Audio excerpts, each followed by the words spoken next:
Please rise. I can't. Please be seated. This is People versus Pablo Forenza, 23T125. Mr. Forenza appears in custody. Mr. McCall is here for the people. Give me 1 second, I'm joining WebEx.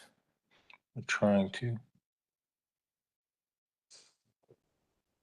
Mr. Forenza refused to stand before and enter. I can't stand. I'm shackled like a criminal over a traffic citation. No, you're not here on a traffic citation. You're here on contempt. I'm going to. Are we having a contempt hearing, Your Honor? Well, I'm going to give you that opportunity. I'm going to advise you if you'd like it. Let me start by reading the relevant portions of the contempt rule, Mr. Forenza. This is Rule 407. This is of the rules of civil procedure, but that same rule applies to criminal actions such as this one. I'll read the relevant sections. Subsection A1, disorderly or disruptive behavior, a breach of the peace, boisterous conduct, or violent disturbance toward the court, or conduct that unreasonably interrupts the due course of judicial proceedings, behavior that obstructs the administration of justice, disobedience or resistance by any person to or interference with any lawful writ, process, or order of the court, or any other act or omission designated as contempt by the statutes of these rules. This will be direct contempt, and I will cover that in a second, but the rule is contempt that direct contempt is contempt that the court has seen or heard and is so extreme that no warning is necessary, or that has been repeated despite the court's warning to desist. Subsection 4 defines punitive sanctions for contempt, which includes punishment by an unconditional fine, fixed sentence of imprisonment, or both, for a conduct that is found to be offensive to the authority and dignity of the court. Most notably is subsection B, as in boy, which says addresses direct contempt proceedings. When a direct contempt is committed, it may be punished summarily. In such case, an order shall be made on the record in writing reciting the facts constituting that contempt, including a description of the person's conduct, a finding that the conduct was so extreme as that no warning was necessary, or the person's conduct was repeated after the court's warning to desist, and a finding that the conduct is offensive to the authority and dignity of the court. Prior to the imposition of sanctions, the person shall have the right to make a statement of mitigation. Mr. Forenza, I'm going to offer you that opportunity in a little bit. I make a specific finding that all conduct that I'm referencing occurred in my presence and therefore is direct contempt.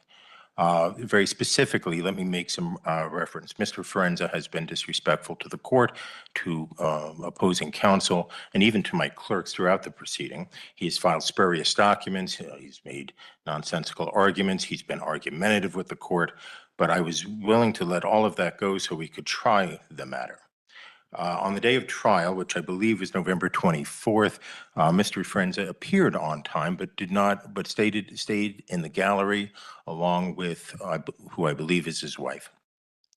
I repeatedly, at least 3 times, but perhaps 4 or 5, told him to approach the court, to cross the bar and sit at table so we could address the trial.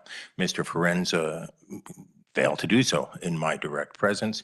He told me I had no jurisdiction, left the courtroom, and then amazingly was able to leave the building as well. Well, that's certainly one way to ensure he remains in the courtroom, placing him in restraints.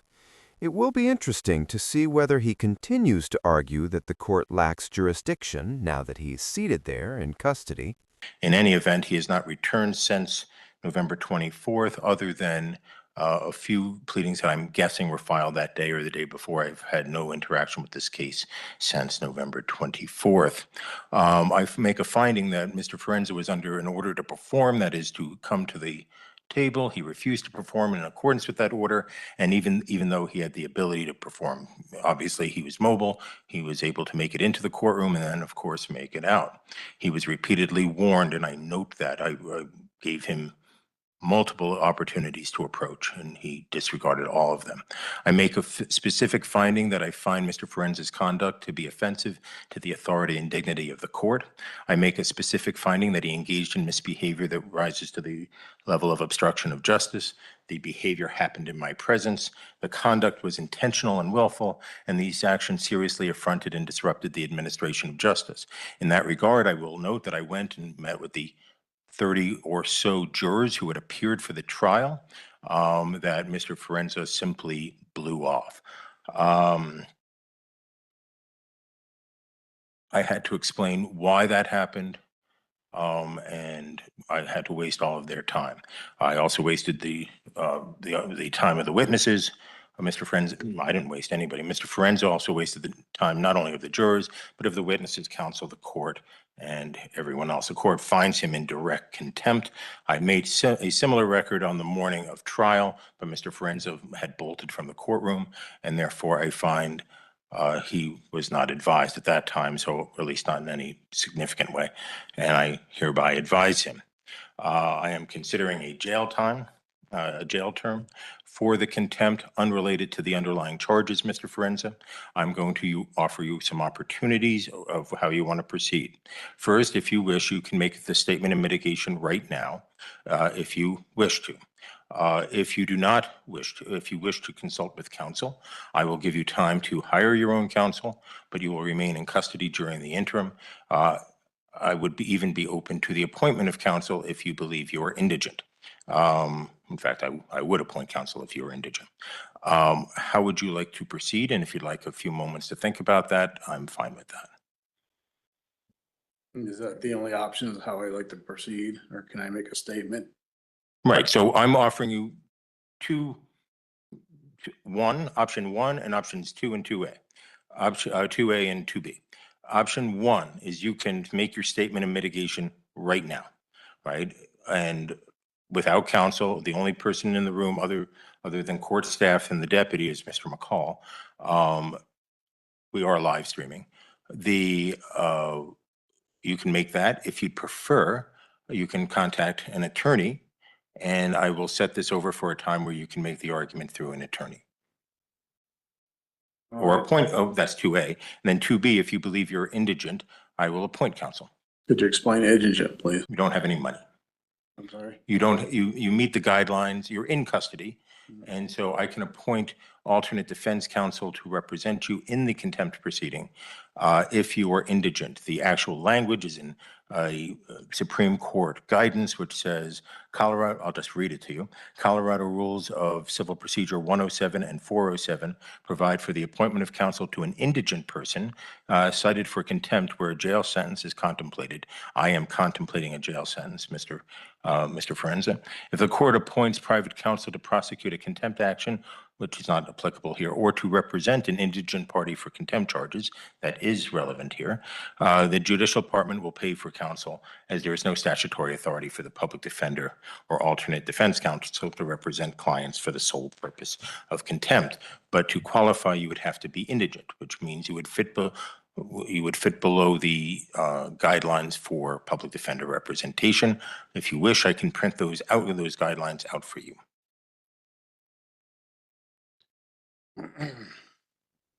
Don't want to be represented.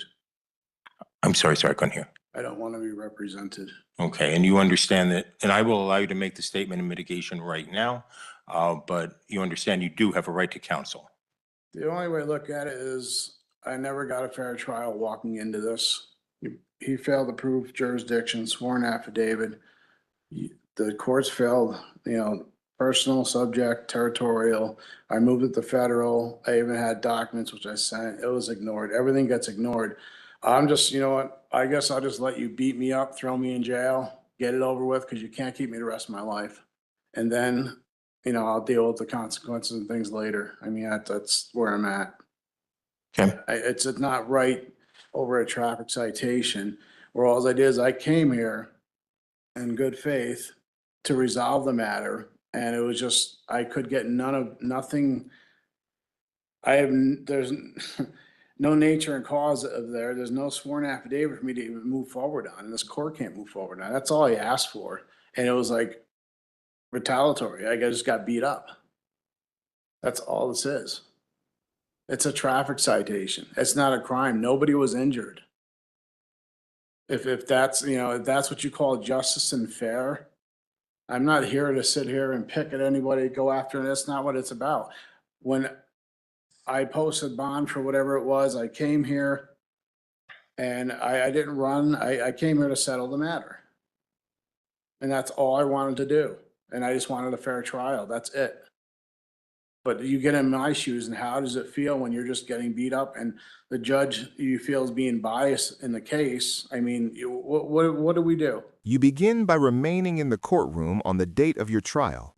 Even if you believe the judge is biased, that concern is properly addressed through the appellate process if you are found guilty. At that stage, the Court of Appeals can review the record and determine whether the facts support your claim rather than personal perceptions or emotions. What else, Mr. Forenza?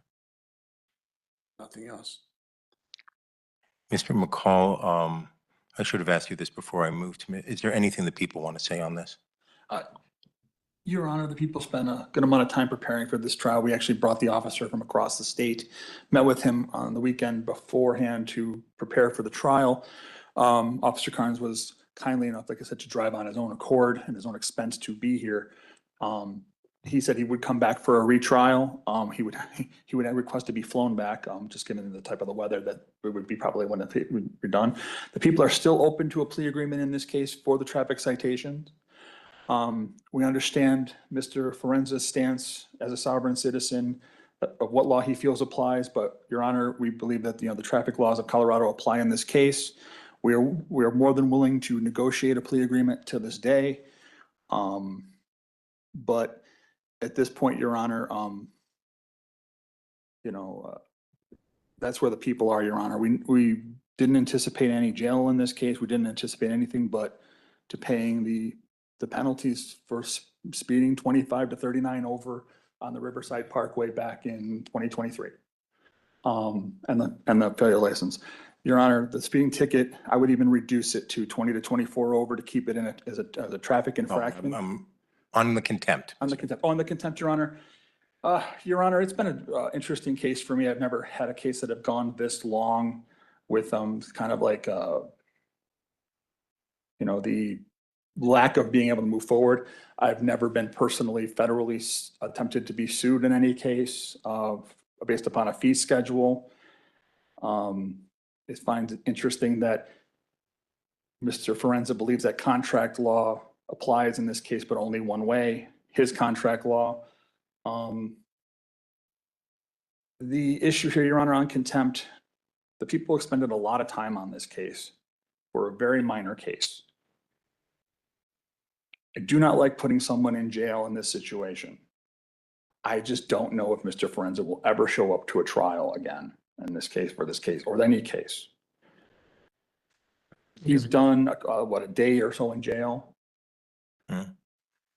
I'm not, anything else you want to say? No, Your Honor, the people are, that's all the people are going to say. Mr. Forenza, I meant to ask Mr. McCall to make that statement before your statement. I forgot.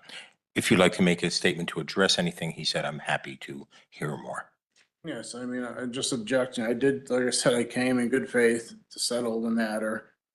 And I tried. So it's not like I'm gonna skip town to that. That's not what it was. Because if I did that, I would skip town. Now, I didn't do that. I came here to put the court on notice, let them know it was in federal jurisdiction. That's what I did. And I stood my ground for that. I have rights, and it's not about my contract. That's not what it is. And him for saying it's contract, and that makes it a commercial matter. So I'm here to settle the matter. Set off and discharge, and as a secured party creditor, I have a right to do that. An attorney, in fact, representing the estate. So I would like to do that. Let's settle the matter. Let's just wash. I'll give you an opportunity to resolve the matter, but we're talking about the contempt right now. I view the contempt as your direct and unequivocal disregard of the court's order. What would you like to say in mitigation of that? Your Honor, it's not, like I said before, it has nothing to do with that. I wanted to settle the matter, and I feel like I'm running in circles, nowhere to turn, but who do I have to turn to? I'm trying to get this resolved, coming into court. and hoping in good faith that you do the right thing, and it just didn't seem like it was going that way. And I've never gotten any response to anything I've ever submitted. And that's what makes it hard. So how do you react to that? I mean, what do you do? Me, my situation, I'm scared. Okay, well, I have, look at, I mean, torture cuffs and sitting here over a traffic citation. Missed my daughter's birthday yesterday. I have no sympathy in this situation. Choosing an internet ideology over your responsibilities as a parent, especially to the point of missing your daughter's birthday, is a decision you alone are responsible for. This began as a simple traffic violation, one that did not even carry the possibility of jail time. The fact that you are now sitting in handcuffs, awaiting a sentence, is not the result of injustice, but of your own choices and refusal to handle the matter responsibly. Anything else, Mr. No. Prince? Okay. Court finds the underlying offense can be resolved. As Mr. McCall points out, these cases are frequently resolved on the first appearance for a fine and be done. I find that Mr. Frenza, I don't know about negotiations. That's not my area not my area. But I find he has not litigated this in good faith. I find that he absolutely and unequivocally disregarded a repeated order of the court to come to the table on the morning of his trial. The remedy Mr. Forenza had would be to have the people try to prove their case beyond a reasonable doubt. He absolutely positively refused the court's order, despite repeated statements.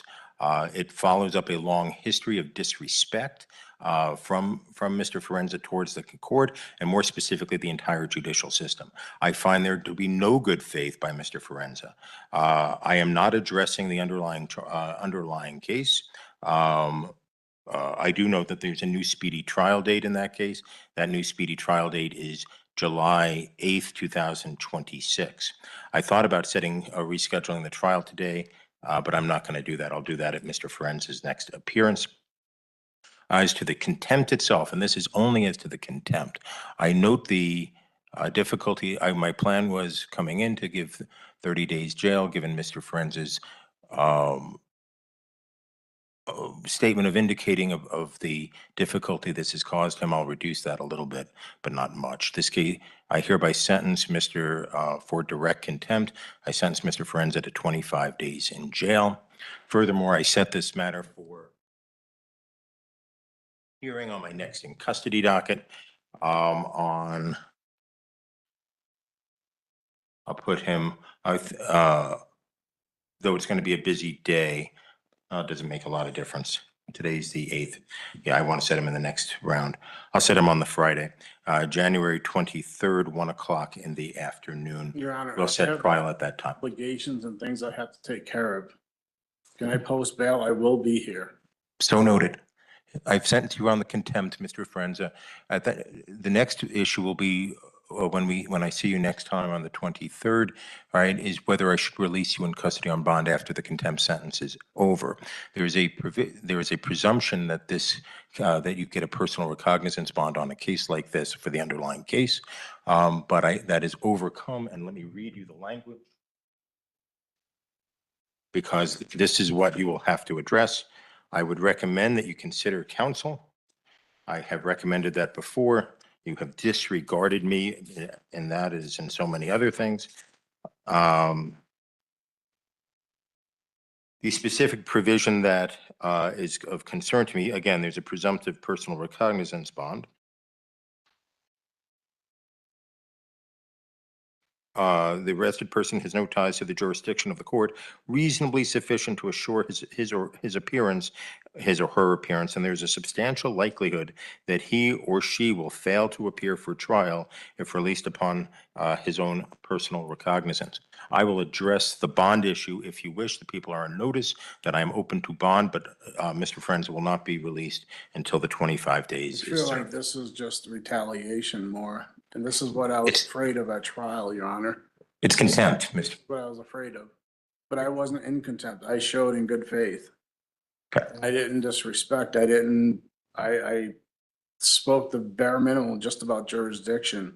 So everything you're saying is, it's, that's, you know, your assumption that it didn't happen. I didn't, Have a good day, Mr. Frenza. I have obligations. Okay, you'll be able to address them upon release. Thank you. How am I gonna, do that here?